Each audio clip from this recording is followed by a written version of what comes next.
Human trafficking, a global issue that affects even those in Nebraska.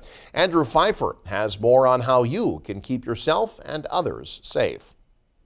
Well, it's a topic that's happening right under our noses in Nebraska, and that is human trafficking. Whether it's for sexual or labor purposes, it can happen to anyone, and it doesn't matter your age or race or even your gender.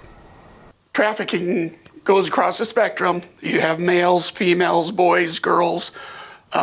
Anyone can actually be trafficked depending upon the situation. Human trafficking is happening all over Nebraska and is a multi-billion-dollar operation that happens illegally.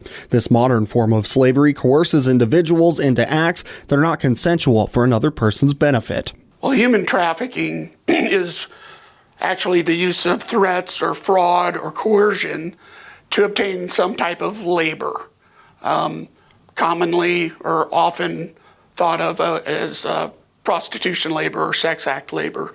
But what are some of the signs you can identify if you were to see a potential trafficking situation in public? According to htcourts.org/Nebraska, the victim may look abused or submissive. They may look malnourished or in poor health. When asked questions, they may come across as scripted. The individual may not be allowed to communicate with other people without another person present. Some of the red flags will be a person initiating a relationship with you. They might offer you a job that has unrealistic benefits or pay. According to Bauer, that is when the isolation begins. That typically includes controlling behavior, finances, and social control. You know, you build your house on a bad foundation, it's always going to have problems. And sometimes the only way to do a really nice remodel is to tear everything down and start over. If one finds themselves in this situation, there are resources to help. The Norfolk Rescue Mission offers shelter and services for many people who potentially have been victims of human trafficking. So if a lady came in from a situation having been trafficked, if she just simply wanted a safe place to start over and get a job and move into her own apartment, she could do that.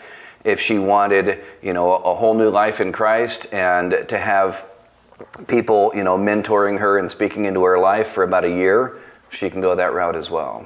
It all begins with recognizing the potential areas you could face these dangers. According to ago.nebraska.gov, a website that can help identify signs of trafficking include places like bars, motels, playgrounds, or any other type of social setting. I would encourage people to really play it smart, be situationally aware.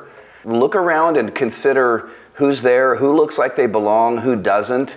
Who would you consider to be maybe the greatest threat in the room? Given all the precautions you can take to protect yourself, the largest one is just staying aware. Reporting in Norfolk, Andrew Pfeifer, News Channel Nebraska.